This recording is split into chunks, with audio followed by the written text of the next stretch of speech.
Vamos a orar. Señor, te damos gracias porque tu palabra hoy viene fielmente a nuestras vidas y te damos, Señor, nos deleitamos en ella y te damos muchas gracias por ello. Señor, qué privilegio poder oír tu palabra en esta mañana. Queremos, Señor, que esta palabra sea motor en nuestra vida. Tráela, Señor, como un maná fresco, un maná diario, un maná que hoy viene a hacer una obra de alimento en nuestras almas, en nuestro espíritu, aún en nuestro cuerpo. Te damos gracias por Daniel. Úsalo en medio nuestra en el nombre de Jesús. Amén. Empezamos a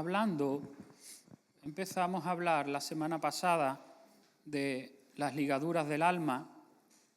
Estuvimos hablando de esas ligaduras que se producen y que afectan o que se derivan también de las relaciones.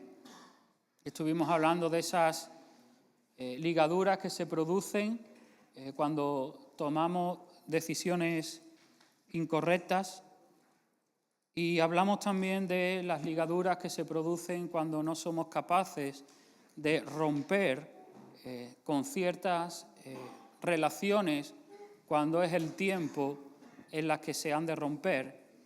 Y hoy vamos a hablar acerca de las heridas no sanadas. Vamos a hablar de las heridas no sanadas, y en la medida que iba desarrollando el tema,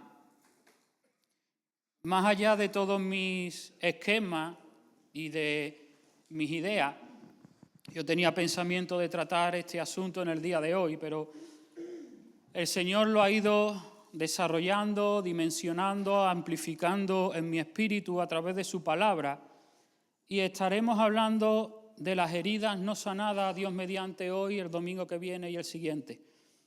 Estaremos hablando 3 domingos de las heridas no sanadas. Curiosamente, son los 3 últimos domingos del año, y si te soy sincero, yo no sé qué nos depara el año que viene, pero sí he entendido una cosa de parte del Señor y estoy persuadido en mi espíritu de que lo que Dios quiere es sanar nuestras heridas del alma, sean cuales sean. Dios quiere que enfrentemos el año que viene, el 2026, con cualquier herida del pasado, cualquier herida reciente, siendo sanada por Él. Se pueden plantear 3 posibles escenarios el año que viene, y muy probablemente sean los 3 escenarios que se den en conjunto. De hecho, normalmente los 3 escenarios se suelen dar. Por una parte, esperamos que Dios haga cosas bonitas en medio nuestra, esperamos que Dios haga cosas buenas, cosas que nos sorprendan, pero si nuestras heridas no son sanadas, no las vamos a disfrutar. Y Dios, como buen Padre, quiere que disfrutemos todo lo bueno que Él nos pueda traer de cara al año que viene, a nivel personal, a nivel familiar, a nivel congregacional.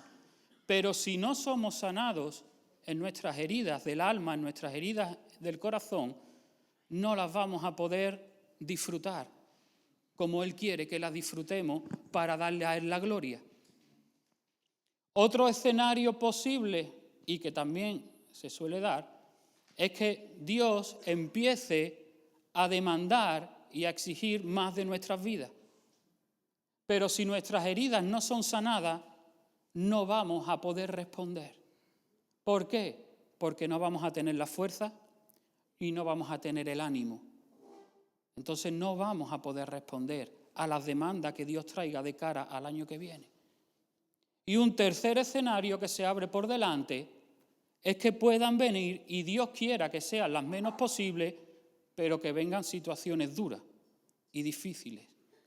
Y si no somos sanados en nuestras heridas del alma, esas situaciones van a provocar más daño en nosotros del que debería. No es lo mismo que me den un pisotón en mi pie si mi pie está sano, a que me den un pisotón en mi pie si en el pie tengo una herida que no ha sido sanado y está supurando. El mismo pisotón con la misma fuerza, si mi pie está herido, va a sufrir más daño que si está sano. Y muy probablemente haya un escenario en el que se dé una combinación de las tres cosas, porque de hecho es lo normal en la vida del creyente. Momentos donde Dios nos sorprende, donde Dios nos visita, donde Dios hace cosas bonitas, ¿verdad? Momentos donde Dios aprieta y nos exige, y momentos por los cuales pasamos situaciones duras. Sea como fuere, necesitamos que las heridas estén sanadas. Si tú, por la gracia de Dios, no tienes ninguna herida porque ya han sido sanadas por el Señor, toma esta palabra como una vacuna para cuando vengan esas heridas, que vendrán, no sé cuándo ni en qué medida, pero tómalo como una vacuna para que cuando te pasen situaciones que te hieran en el alma, el proceso de sanidad sea más rápido y sea más eficaz. Y déjame que te diga algo, que yo piense que no tengo ninguna herida, no quiere decir que no la tenga. Quizás la herida está tapada con una venda y no la estoy viendo. Entonces, permítame que te anime durante estos 3 próximos domingos a que tú abras tu corazón y tus oídos al Espíritu Santo, porque a lo mejor estás pasando por alguna situación que no la estás identificando como una herida. Simplemente, a lo mejor tú piensas que es normal en la situación que te encuentras o no le estás dando la relevancia, pero Dios la está viendo como una herida que si no dejas que Él la sane, de cara a lo que Dios quiera hacer el año que viene, te va a generar problemas. Entonces, si el Señor por alguna razón te sana, te identifica alguna herida concreta, por favor, ábrete y no empieces a justificar, no empieces a razonar, no empieces a decir, no, mira, no, Señor, no. El Señor quiere sanarnos. Y a lo mejor lo que tú estás pasando, sea lo que sea, y no lo estás identificando como una herida, pero el Señor está viendo que es una herida, y tú no lo estás viendo como una herida, ábrete. Y si el Señor te la señala, por favor, trata de responder y exponerte al cirujano divino para que nos sane, para lo que Él quiera hacer en medio nuestra en lo que viene el año que viene. Estamos dentro de las ligaduras del alma. Y déjame que te diga que las heridas del alma, las heridas en nuestro interior, no es que produzcan ligaduras, es que ya son una ligadura en sí mismo. Cualquier herida en nuestro interior que no ha sido sanada se convierte en una ligadura en nuestra alma. Pero Dios nos quiere sanar. Las heridas se dan en 2 planos a nivel general. El plano horizontal, que son las heridas que se producen en nuestro interior, en nuestras relaciones los unos con los otros. Herimos y nos hiere nuestro cónyuge, nuestros hijos, nuestros padres, los pastores, el liderazgo, las ovejas, mi compañero de trabajo, un vecino, mi jefe, nos hieren. Y nosotros también los herimos. Y Dios mediante, el último domingo estaremos hablando de las heridas horizontales.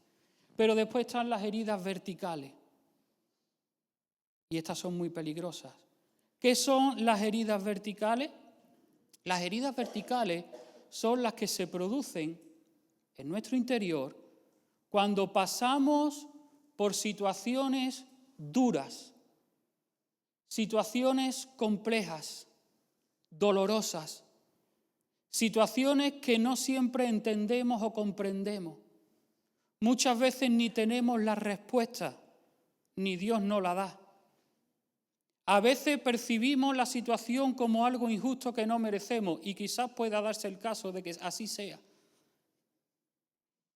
Y eso hace que de manera inconsciente en nuestro corazón nos distanciemos de Dios. Y nuestra relación personal con Dios se vea resentida. Porque aunque no lo digamos con palabras, dentro de nosotros, en nuestro subconsciente, estamos atribuyéndole a Dios mismo la responsabilidad de lo que nos está pasando. Y por eso nos cuesta orar, leer la Biblia, servir, congregarnos, responder a sus demandas, porque estamos dolidos con Dios. ¿Por qué? Por la situación por la que hemos pasado, o por la que estamos pasando, o por la que podremos pasar. Y nos resentimos con Dios. Y no tenemos las agallas para decirle, Dios, tú eres culpable, pero dentro de nosotros, ¿por qué Dios no hizo? ¿Por qué Dios permitió? Señor, ¿por qué a mí sí y a los demás no? O Señor, ¿por qué yo no y los demás sí? Y hay esa espinita clavada en el corazón que nos separa y nos distancia de Dios. Tú sabes que hay mucha gente ahí fuera que se llama atea y que realmente no es atea. O sea, tú sabes que hay personas que si tú le preguntas y te dicen, no, yo soy ateo, y tú haces las preguntas oportunas, te das cuenta de que ellos han llegado a un momento en su vida que han tomado la decisión de decir, prefiero creer que Dios no existe, porque lo que yo he vivido no me entra y es mejor asimilar que Dios no existe. Porque es muy duro asimilar que hay un Dios bueno y todopoderoso y que yo estoy pasando por una situación muy dura. O que en el mundo pase lo que pase. Entonces, viendo las guerras y los desastres del mundo, prefiero creer que Dios no existe porque eso me va a evitar, entre comillas, menos dolor. Pero no es que no crean en Dios, es que han tomado la decisión de no creer. ¿Por qué? Por el dolor. Hay un dolor en su corazón, en el fondo. Hay gente que se ha mosqueado con Dios por lo que ha pasado en su vida. Pero Dios quiere sanar y nosotros no somos ajenos. También nos afecta, igual que a los demás. Somos de carne y hueso, tenemos sentimientos, tenemos emociones, pero nos afecta. La pregunta es, entonces, ¿por qué a veces pasamos por las situaciones que pasamos? Y no hay una sola respuesta en la Biblia. Y Dios mediante en esta mañana vamos a tratar con las Escrituras de responder a esta pregunta. Y la semana que viene estaremos viendo el caso de 4 personas en las Escrituras que sufrieron situaciones duras y tropezaron con Dios.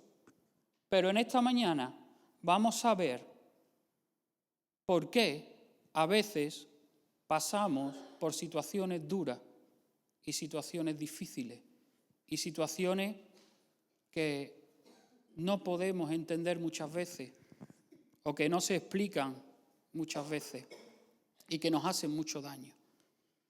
Y sea cual sea la situación por la que hayas pasado, estés pasando o vayas a pasar, hay una respuesta detrás. Y hay 4 posibles respuestas según la Biblia y vamos a verlas en esta mañana. Con el propósito de que con la ayuda del Espíritu podamos identificarlas y podamos exponernos al Señor para que Él nos sane. Una de las posibles causas por las cuales yo sufro o paso por situaciones duras es tan fácil como que simplemente estoy cosechando lo que yo he sembrado. Tan fácil y tan complejo como eso.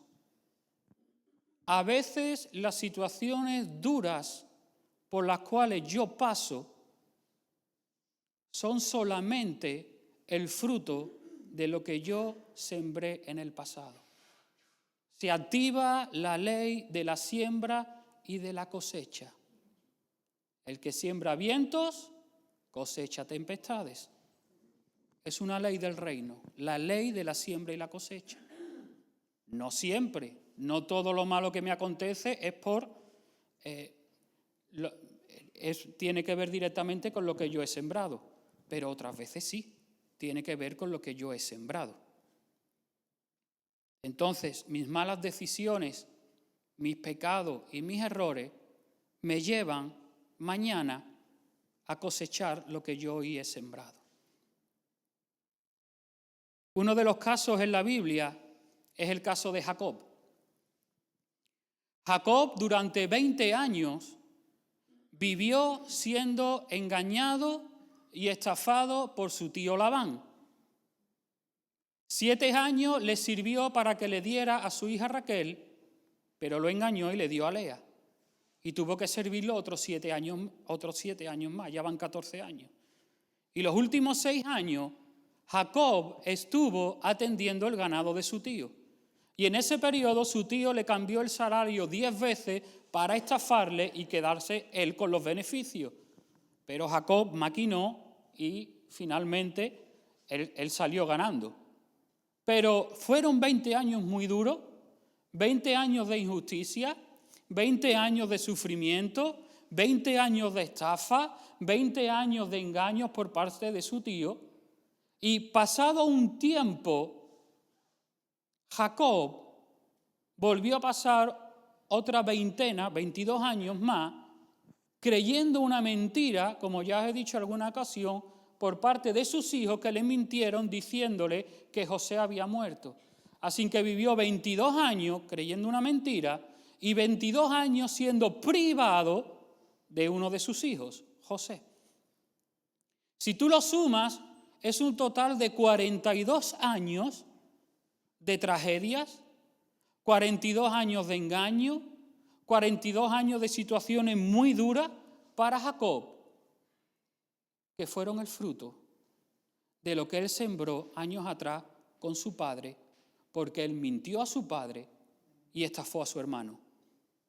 Y ahora está cosechando lo que él sembró años atrás. Está pagando las consecuencias de sus propios errores y de sus propias decisiones. Otro que pagó las consecuencias fue el rey David. Sabemos que el rey David en un momento dado comete adulterio con Betsabé y fruto de ese adulterio tienen un hijo.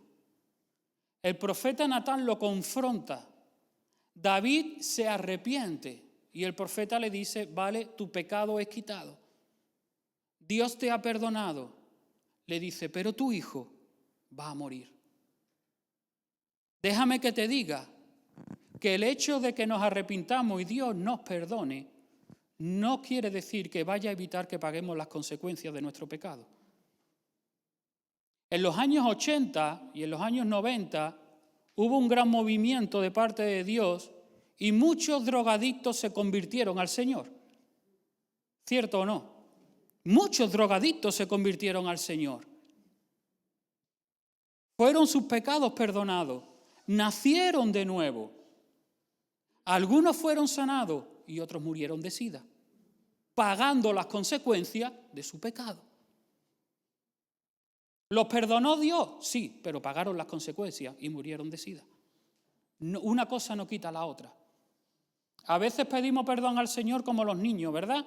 Señor, perdóname. Y ahora le digo a mi hijo, sí, pero te sigo el castigo lo tienes. Ay, pero tú no me has perdonado. Sí, pero tú tienes que pagar por las consecuencias de haber desobedecido. No quita una cosa, no quita la otra. A veces pedimos perdón para evitar las consecuencias, pero Dios me perdona, me quita la culpa, pero no me evita la consecuencia muchas veces. Y David sufrió las consecuencias.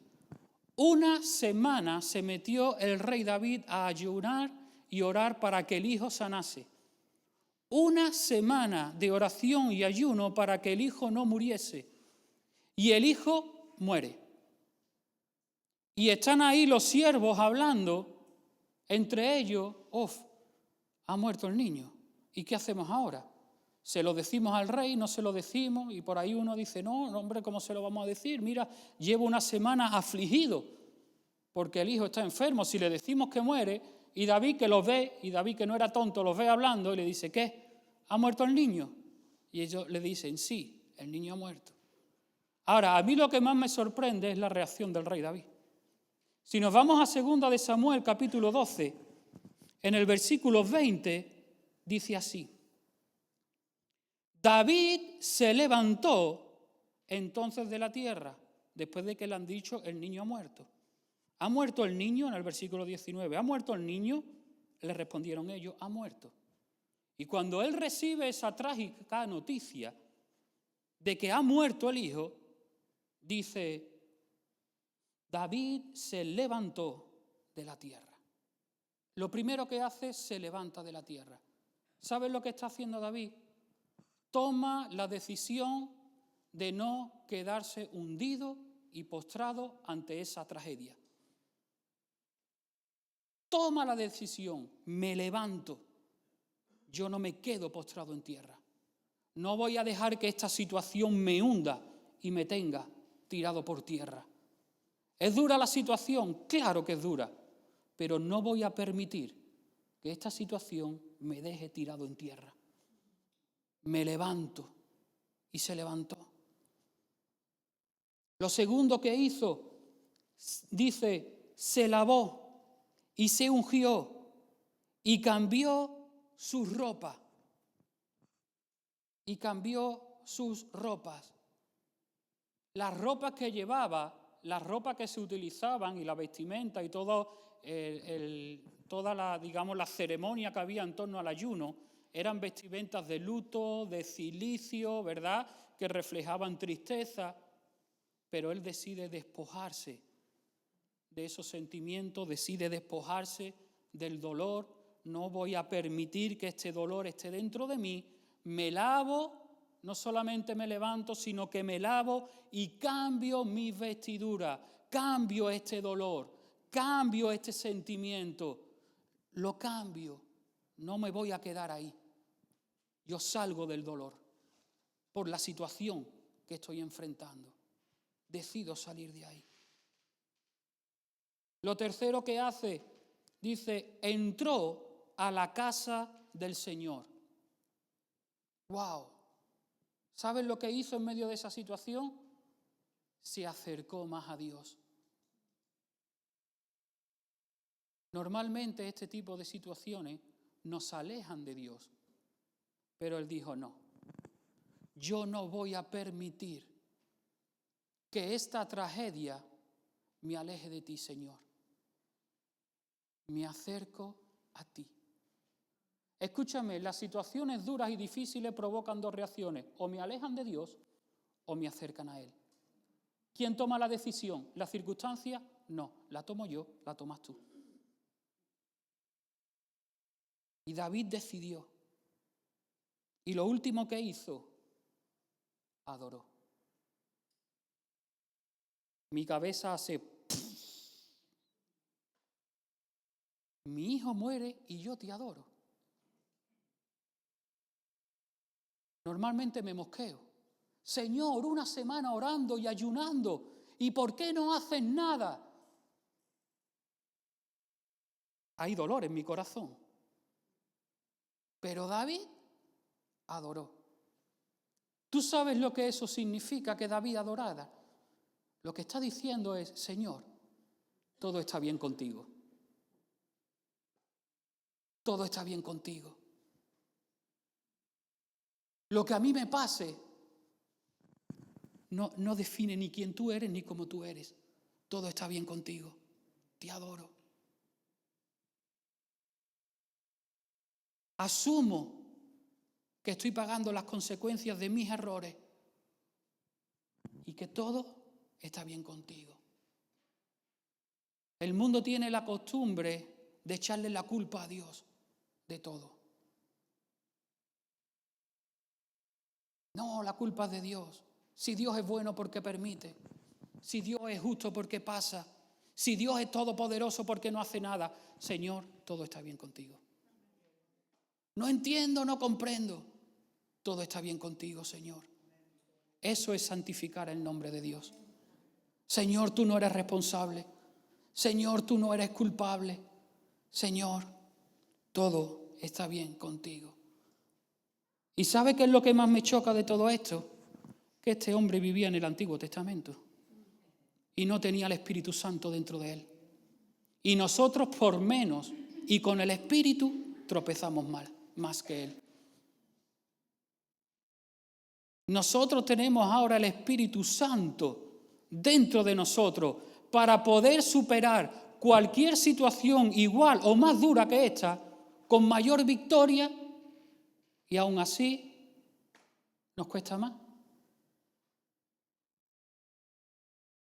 Yo no me imagino a este hombre en el nuevo pacto, sería imparable. O sea, este hombre en el nuevo pacto sería totalmente imparable. Imparable. Las consecuencias de nuestros pecados y de nuestras decisiones. En Juan capítulo 5 vemos cómo Jesús sana a un cojo, ¿verdad? A un paralítico en el estanque de Betesda. Y más tarde Jesús se encuentra con este paralítico y le dice, mira, has sido sanado, no peques más para que no te venga alguna cosa peor. Tu parálisis es consecuencia de tu pecado. Yo te he sanado, así que procura no seguir pecando porque te puede venir algo peor. Puedes pagar las consecuencias de tu pecado. En 1 Corintios capítulo 11, el apóstol Pablo nos dice que en la iglesia de Corinto había muchos que habían muerto y otros estaban enfermos porque estaban pagando las consecuencias de tomar la Santa Cena de manera indigna. Entonces, a veces podemos pasar por situaciones duras solamente porque estamos cosechando lo que hemos sembrado.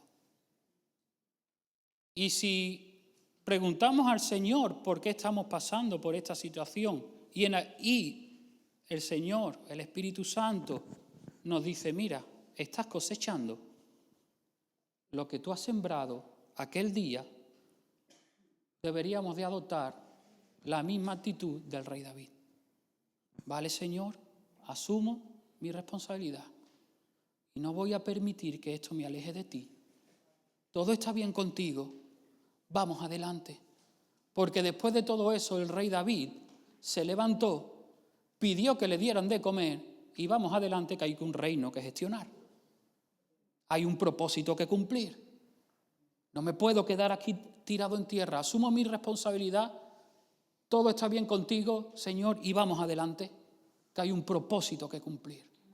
Pero muchas veces nos quedamos ahí postrados y nos seguimos adelante.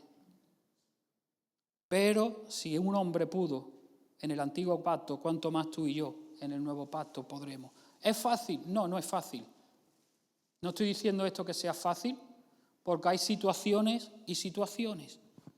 Y no son todas las situaciones iguales, ni en todas producen el mismo daño ni el mismo dolor. La pregunta es, ¿nos vamos a posicionar para dejar que Dios obre en nuestras vidas y salir de ahí o no? Esa es una respuesta, una posible causa. Otra posible causa puede ser que sea un ataque del enemigo, un ataque de las tinieblas, obra de las tinieblas. Jesús le dijo al apóstol Pedro en Lucas 22:31, Satanás os ha pedido para zarandearos. El diablo os ha pedido para zarandearos, para haceros daño. Pero yo he rogado para que no te toque. ¿Dice eso el pasaje? No. Pero yo he rogado para que te haga el menos daño posible. Tampoco. Entonces, ¿qué has orado, Señor? que tu fe no falte. Ay, ¿entonces vas a dejar que el enemigo me toque? Sí.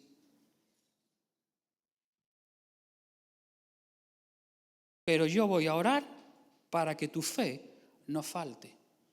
Y Pedro lo entendió. Por eso en su primera epístola, el apóstol Pedro, en el capítulo 5, versículo 8, llega a decir que el enemigo, como león rugiente, anda alrededor buscando a quien devorar, al cual resistid firmes en la fe. El diablo lo que quiere cuando nos ataca es dañar nuestra fe y nuestra confianza en Dios. Y el propósito más alto que él tiene es que tú y yo tropecemos con Dios, nos mosqueemos con Dios, nos alejemos de Dios, echemos a tirar por tierra los propósitos de Dios y si puede lograr que finalmente reneguemos de Cristo y nos vayamos al infierno, mejor. Esa es la mentalidad del diablo cuando nos ataca. Y con todo y con eso, muchas veces Dios lo permite. Dios lo permite. Y el enemigo normalmente se ceba con los cristianos que tratan de vivir una vida que a Dios le agrade. El enemigo no se va a meter mucho con un cristiano frío, con un cristiano tibio o con un cristiano de domingo solamente. Pasará por situaciones difíciles como cualquier ser humano, pero tranquilo. Tampoco se va a cebar mucho contigo porque ya te tiene donde quería. Entonces, como ya te tiene donde quería, pues no se va a meter mucho contigo. No se va a meter mucho contigo porque, por un lado, no le estás causando ningún problema a sus intereses y, por otra parte, tampoco estás honrando a Cristo con tu vida. Entonces, tampoco se va a cebar mucho contigo. Ahora, en el momento que tú y yo empezamos a responder a Dios y empezamos a dar pasos, el enemigo se activa. Algunos, ¿verdad? ¿Cuántos os ha pasado que de repente entendéis que tenéis que empezar a responder a Dios, empezáis a responder a Dios y empiezan a venir problemas? ¿A cuántos ha pasado? Si es que es normal. Es normal, no es raro. No es raro pasar por momentos difíciles. No, es raro. Y siempre ataca a los que tratan de responder y tratan de vivir de una manera que a Dios le agrada. Y esto es lo que pasó con Job. Job, la Biblia lo define,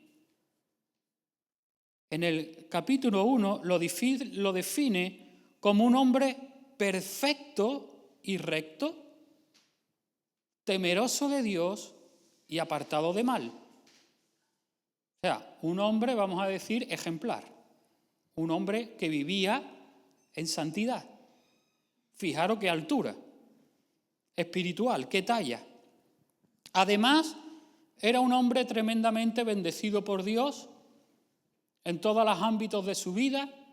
Tenía bendición económica, tenía bendición familiar, tenía 10 hijos y en el contexto y en la mentalidad del Antiguo Testamento, cuanto más hijos tenía uno, más bendecido estaba por Dios.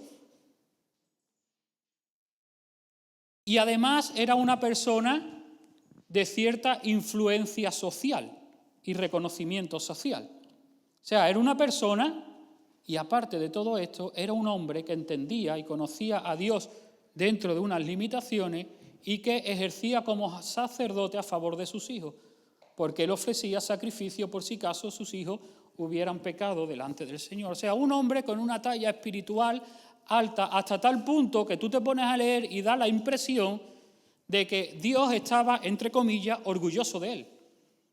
Y al diablo le dice, ¿tú has visto que no hay nadie como Job en la tierra? ¿Tú has visto qué joyita hay ahí? ¿Pero tú has visto a ese hombre cómo me ama? ¿Tú has visto a ese hombre cómo vive? Escúchame, y si lo de David tenía mérito, lo de este hombre tenía más, porque David ya estaba dentro de la ley y del antiguo pacto. Job no tenía ni la ley. Los expertos lo ubican dentro de la época de los patriarcas y es el libro más antiguo de la Biblia. O sea, él no tenía ni una ley, no tenía ni un libro que hiciera referencia a Dios. Uno no tenía nada, tenía mucho menos que David. Y este hombre probablemente lo que conociera sería todo lo que se fue transmitiendo desde Adán a las siguientes generaciones. Por cierto, que Job, y ni Abraham, ni los patriarcas eran judíos. No lo eran. Los judíos vienen ¿de quién? De Israel. Viene de Abraham para adelante, pero Abraham era de Ur de los Caldeos, no era judío, no era israelita. ¿Sí? Ahora, lo que más me asombra es la respuesta de Job. Hoy estamos hablando de los que han respondido bien. La semana que viene veremos los que no y hablaremos de su esposa. Pero la respuesta de Job es encomiable. Versículo 20 del capítulo 1.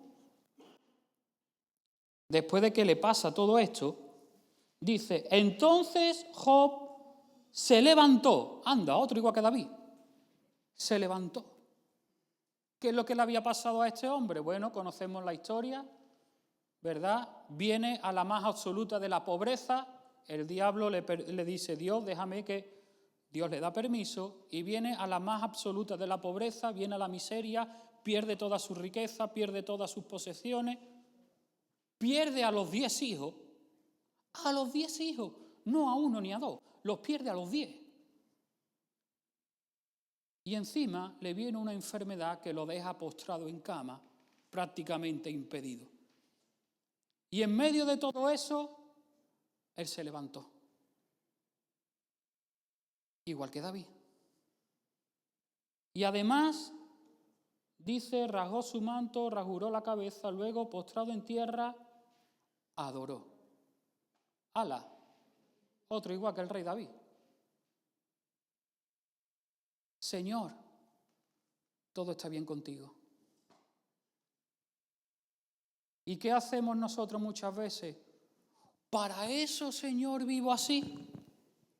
Y ahora, Señor, que estoy respondiendo, Señor, por yo no entiendo por qué ahora tengo que pasar por aquí. Señor, ¿qué he hecho yo para merecer esto? Eso podría haber hecho Job. Eso podría haber hecho Job. No hay nada en el pasaje que dé a entender que él esté pagando consecuencias de su pecado. No hay nada ahí.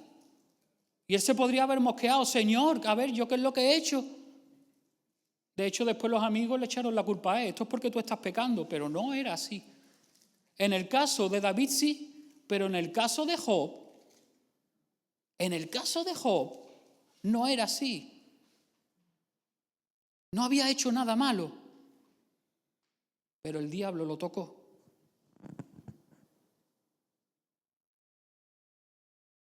Y dice que en todo esto no atribuyó a Dios despropósito alguno. Yo me imagino a este hombre diciendo, mira, Señor, yo no entiendo nada. Yo no sé por qué tengo que estar pasando por esta situación tan dura, pero yo sé que algo bueno vas a sacar de aquí. Hay un propósito que yo desconozco, Señor, pero algo bueno vas a sacar de aquí.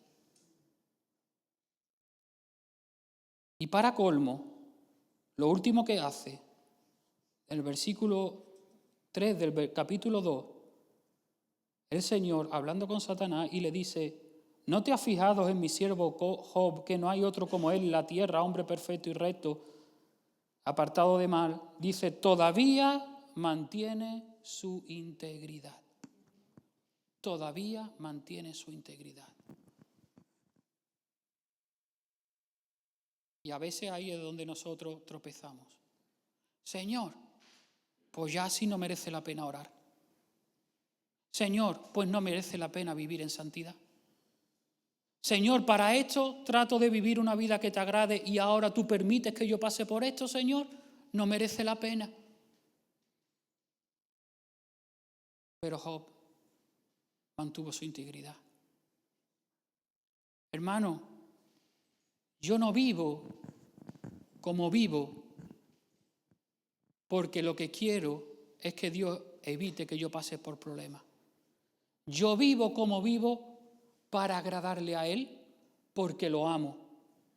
Independientemente de que a mí me vaya bien o me vaya mal, yo vivo como vivo porque lo amo a Él y porque sé que vivir así es lo mejor para mí, aunque me vaya mal en la vida.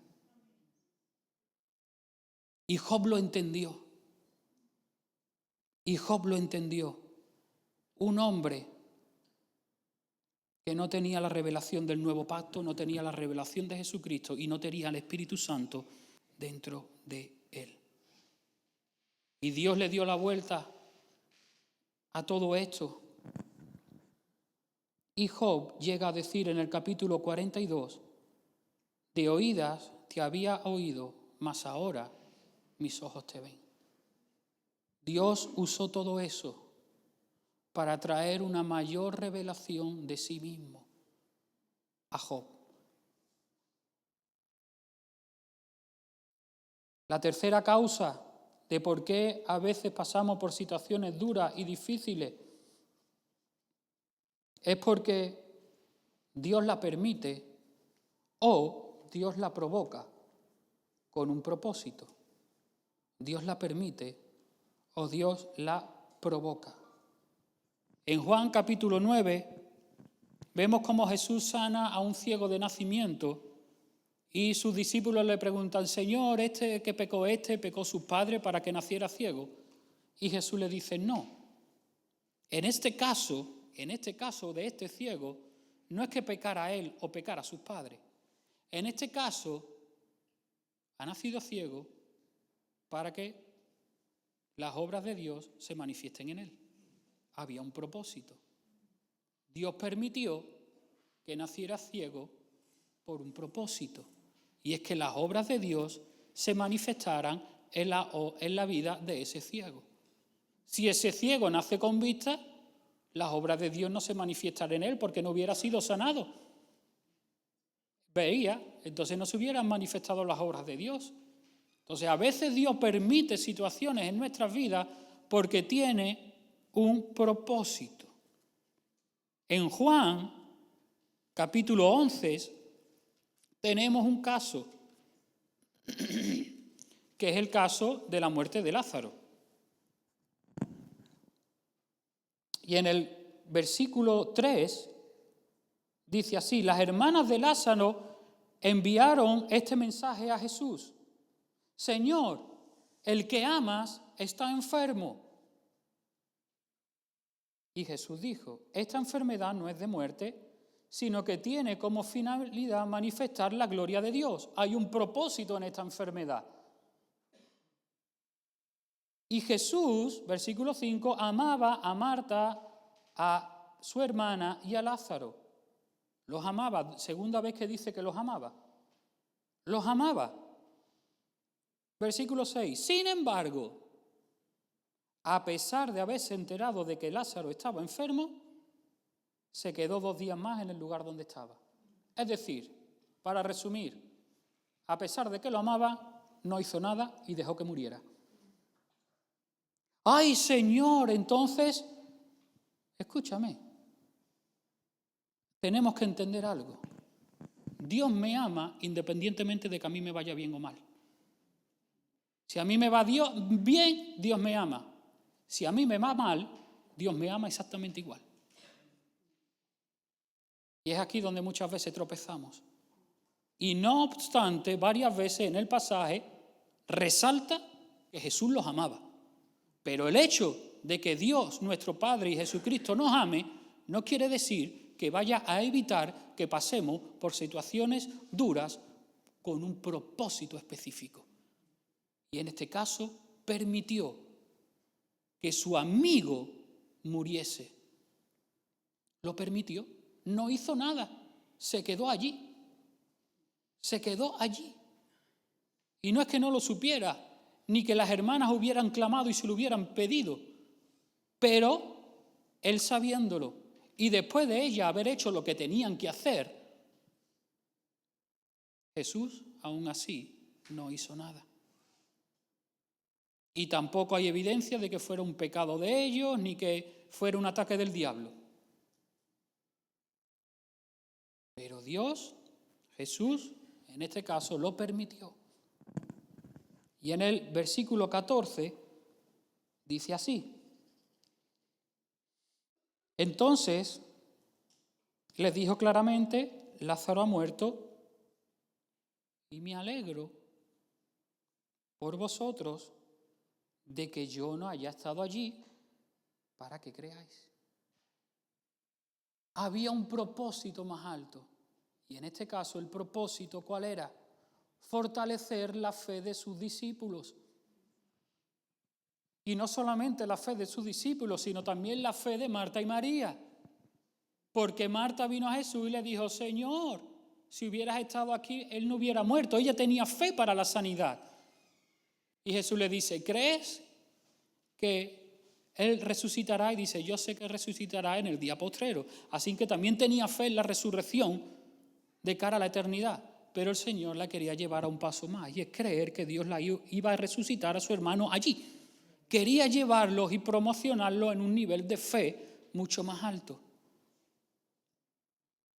Mucho más alto. Otro caso donde Dios permitió lo que permitió fue el caso de la vida de José. José, sabéis que hay un momento donde sus hermanos lo venden y él es esclavo en Egipto. Y él retiene su integridad, él es fiel a Dios. Cuando él ya tenía un llamado que Dios le había dado, que iba... Pero no sé, él anda delante de Dios como tiene que andar, y ahí el Potifar lo ve que es un hombre de testimonio, así que lo pone al mando de su casa, y su esposa se encapricha de él, intenta acostarse con él, él no quiere porque teme a Dios y ama a Dios y no quiere deshonrar a Dios ni a su jefe. Entonces la mujer se mosquea, lo acusa falsamente de que intentó violarlo, lo meten en la cárcel injustamente. Y en la cárcel él sigue siendo fiel a Dios, Dios sigue prosperándolo, sigue bendiciéndolo y lo ponen ahí como jefe de todos, a cargo de todos los presos. Y hay dos de ellos que tienen un sueño, él les revela su sueño, ese sueño se cumple, uno de ellos es ahorcado y el otro queda libre. Y el que queda libre le dice, yo hablaré de ti al faraón, pero se olvida de José durante 2 años. Y él sigue estando ahí. Y a cabo de 2 años, faraón tiene un sueño, sus intérpretes, los adivinos, no son capaces de dar con la interpretación del sueño, y ahí parece que se acuerda el copero del sueño que le interpretó José y que se cumplió. Así que llaman a José, José le da la interpretación del sueño y le da incluso un consejo para cómo tiene que actuar el faraón, y faraón le dice, vale, después de mí tú eres el segundo en Egipto. Y lo pone, sabemos, para gestionar los 7 años de abundancia y los 7 años que vienen posteriormente de escasez. Y en ese momento, en los momentos de escasez, durante los 2 primeros años, vienen sus hermanos. Y sabemos la historia, él tiene ahí un encuentro con los hermanos, que si van, que si vienen, patatín, le hace una jugarreta. Y al final del todo, cuando él se revela a sus hermanos, dice así, versículo 5, se revela a su hermano y le dice, Génesis 45, versículo 5, ahora, pues, no os entristezcáis ni os pese haberme vendido acá, porque para salvar vidas me envió Dios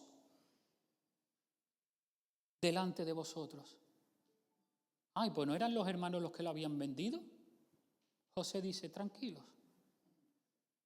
Detrás de todo esto está Dios. Detrás de estos 22 años de sufrimiento por los cuales yo he pasado, está Dios. Dice versículo 6, pues ya ha habido 2 años de hambre en medio de la tierra y aún quedan 5 años en los que no habrá siembra ni cosecha.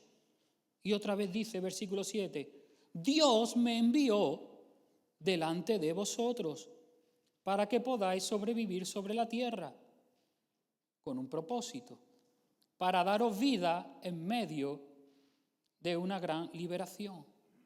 Versículo 8. Así que no me enviasteis vosotros, sino Dios, que me ha puesto por padre de Faraón, por señor de toda su casa y gobernador en toda la tierra de Egipto. José está reconociendo que detrás de toda esa injusticia que él sufrió estaba Dios, porque tenía un propósito más alto. Fácil, no es fácil. No es fácil. Pero en este caso, Dios lo permitió o Dios lo provocó, porque a veces permite y otras Dios provoca. ¿Por qué? Porque quiere, entre comillas, promocionarnos. ¿En qué sentido? En el sentido de que quiere llevarnos a más. En el caso de Job, era traer una mayor revelación de sí mismo. En el caso de José, era que quería tener un cumplimiento, había un propósito que era de sostener a su pueblo en medio de una tribulación que iba a venir después y que iba a durar 7 años. El apóstol Pedro nos dice que Dios mismo usa las pruebas para que nuestra fe sea fortalecida. Primera de Pedro, capítulo 1, versículo 7, y Pedro 4, primera de Pedro 4. Pedro, el apóstol Pedro, habla de cómo Dios usa las pruebas para que seamos fortalecidos en la fe. Y Santiago habla de cómo Dios usa las pruebas para que crezcamos en nuestro carácter. Gozaos cuando os halláis en diversas pruebas, dice Santiago, sabiendo que la prueba de vuestra fe produce paciencia, es decir, carácter. Tenga la paciencia su obra completa, siendo perfectos y cabales. Está hablando del carácter. Entonces las pruebas Dios las permite porque quiere producir algo en nosotros. Tiene un propósito. A veces revelar su carácter, revelar su paternidad, revelar su poder, revelar su amor. Otras veces tiene un propósito concreto, en un llamado concreto. Otras veces fortalecer la fe, desarrollar el carácter en nuestras vidas. Siempre tiene un propósito. Pero Dios usa las pruebas. Dios usa las pruebas. Y la última causa por la cual pasamos por momentos duros es porque vivimos en el mundo que vivimos. Vivimos en un mundo que está gobernado por las tinieblas. Esa obra de las tinieblas, según la Biblia, tiene al mundo entero bajo el engaño, bajo la mentira. Para colmo, el ser humano que fue puesto por Dios para gobernar en la tierra, se ha compinchado con las tinieblas por causa de su pecado. Y encima el ser humano es un ser caído y un ser con una naturaleza perversa. El ser humano es malo por naturaleza. Eso es lo que nos enseña la Biblia, que no hay bueno ni aun uno, todos somos malos. Si le añadimos a la obra de las tinieblas y le añadimos a las obras de un ser humano caído, que por cierto, conforme van pasando los años y los siglos, cada vez el ser humano está más en contra de Dios. No es que se aleje de Dios, sino que ahora está en contra de Dios, que son cosas diferentes. Una cosa es alejarte y otra cosa es volverte en contra de Dios. Y el mundo ya no es que se haya alejado de Dios, es que se está volviendo en contra de Dios. Si a todo eso le añadimos que encima la tierra está bajo maldición por causa del pecado del hombre, maldita es la tierra por tu pecado, le dijo Adán. Si tú juntas todo eso, tenemos un cóctel explosivo que entonces es normal que haya lo que haya. Es normal que haya guerras, que haya injusticia, que haya barbaridades, que haya situaciones difíciles. ¿Y cuál es la culpa de Dios ahí? Ninguna. No tiene nada que ver con Dios. tiene que ver que vivimos en un mundo que está como está y por eso nos pasa lo que nos pasa. Y no es porque Dios en este caso ni permita ni deje de permitir, es que simplemente tenemos lo que tenemos. Un mundo gobernado por las tinieblas, gobernado por un hombre caído y una tierra maldita.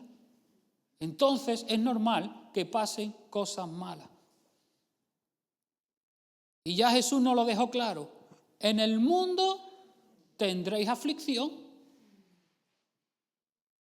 Si es que no hay ninguna promesa bien interpretada en la Biblia que nos haga entender de que no vamos a pasar por momentos duros. No la hay. No la hay. En Isaías 43 encontramos una promesa, versículo del 2 al 3. Cuando pases por las aguas, no si pasas. O sea, ya la Biblia da por hecho que vamos a pasar por las aguas. Dice, yo estaré contigo. Y si por los ríos, no te anegarán.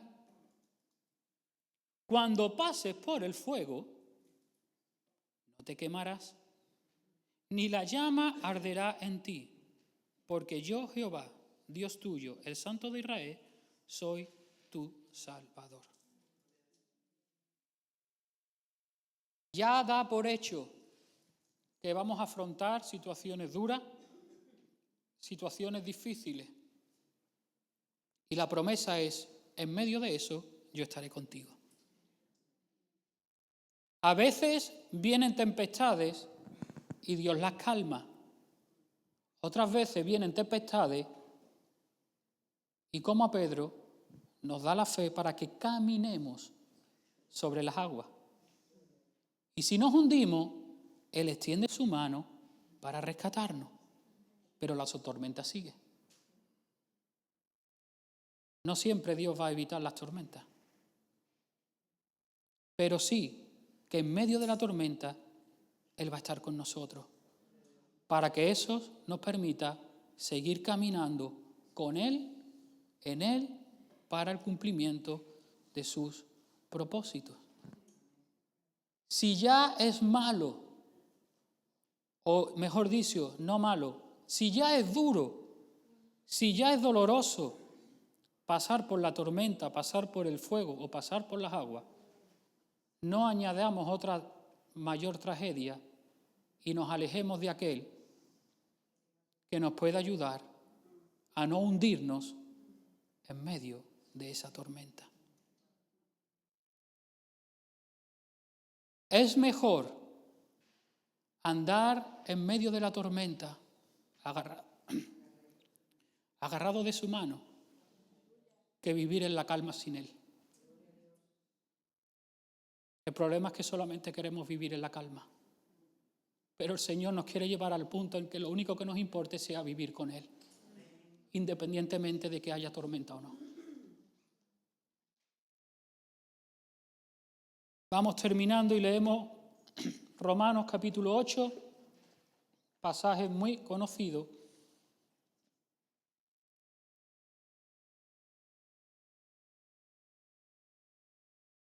Romanos capítulo 8, versículo, vamos a leer el 28.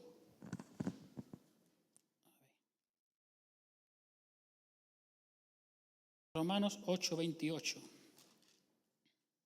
Y sabemos que a los que aman a Dios, todas las cosas les ayudan a bien. Es decir, a los que son llamados conforme a su propósito. Vamos al versículo 35 al 39. ¿Quién nos separará del amor de Cristo? ¿Tribulación? Vamos a pasar por tribulación. ¿Angustia? ¿Persecución? ¿Hambre? ¿Desnudez? ¿Peligro? ¿Espada? No son ninguna cosas agradables. Pero como está escrito, por causa de ti, siempre nos llevan a muerte, somos tratados como ovejas de matadero. Sin embargo, en todas estas cosas somos más que vencedores por medio de aquel que nos amó. En medio de todas estas cosas podemos vivir en victoria. No que Dios nos vaya a sacar de esas cosas o que las vaya a evitar, pero sí que nos puede ayudar a vivir en victoria. Por lo tanto, estoy seguro, convencido, de que ni la muerte, ni la vida, ni ángeles, ni principados, ni potestades, ni lo presente, ni lo futuro, ni lo alto, ni lo profundo, ni ninguna otra cosa creada nos podrá separar del amor de Dios manifestado en Cristo Jesús, Señor nuestro. Yo no sé si en tu corazón hay una espina clavada con Dios, por lo que hayas pasado o por lo que estés pasando. Pero no permitas que eso te aleje de Dios. No permitas que eso te deje postrado y no camines en el propósito y en el destino que Dios tiene para tu vida. ¿Va a ser fácil? No. ¿Vas a entender todas las cosas? No siempre. ¿Van a doler? A veces muchísimo van a doler. Pero yo tengo que tomar la decisión, con la ayuda del Espíritu Santo, de no permitir que eso me separe de Él. Que no me separe de Él. Jesús, entre otras muchas cosas, vino a sanar a los quebrantados de corazón y vino a liberar a los oprimidos. A veces hay un pequeño resentimiento, ¿verdad?, con el Señor y no le damos la trascendencia que tiene. Pero en este tiempo el Señor quiere sanar nuestro corazón para que abordemos un año 2026 en victoria y terminemos un 2025 en victoria. Amén, nos ponemos de pie y vamos a orar en esta mañana.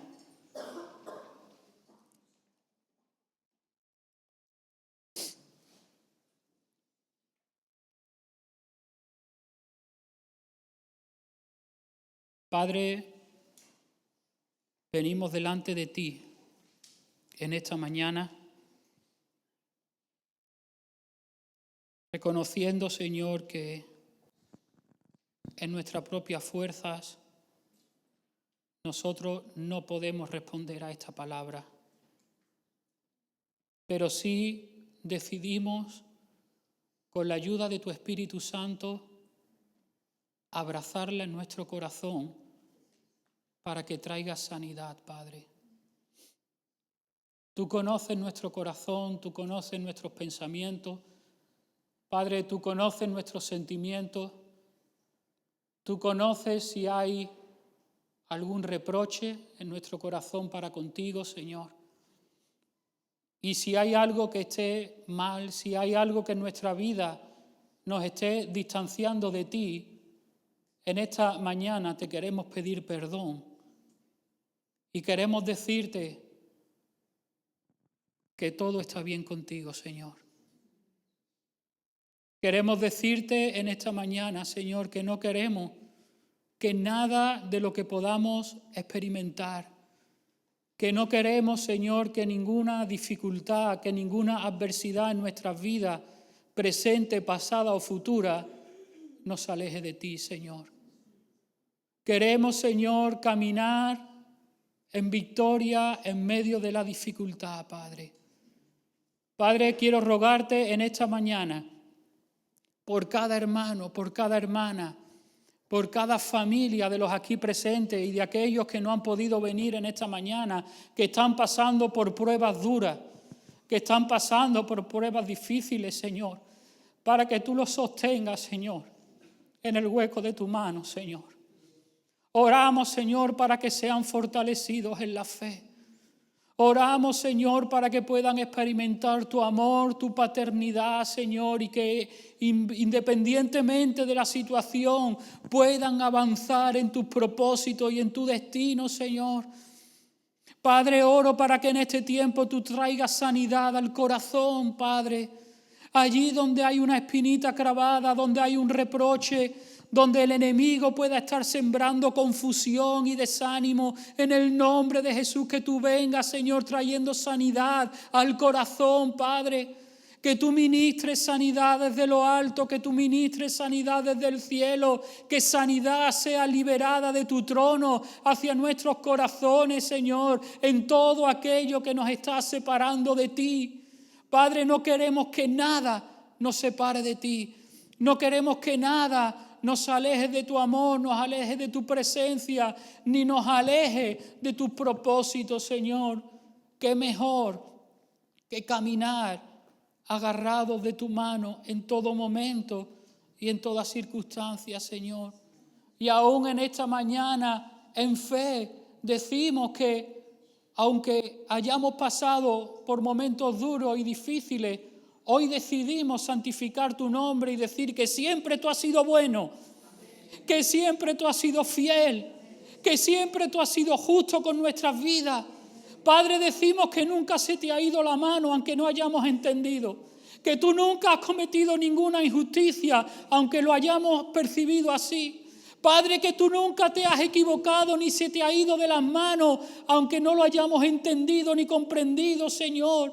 Que tú has tenido mucha misericordia de nosotros, Señor. Y te decimos, Señor, que si hasta aquí hemos llegado, es porque tu gracia hasta aquí nos ha traído, Padre. Obra, Señor, para que abordemos, Señor, un final de año y una entrada de 2026 en sanidad para contigo, Señor. Y podamos, Señor, estar reconciliados contigo y apegados a ti más que nunca. En el nombre de Jesús te lo rogamos. Amén.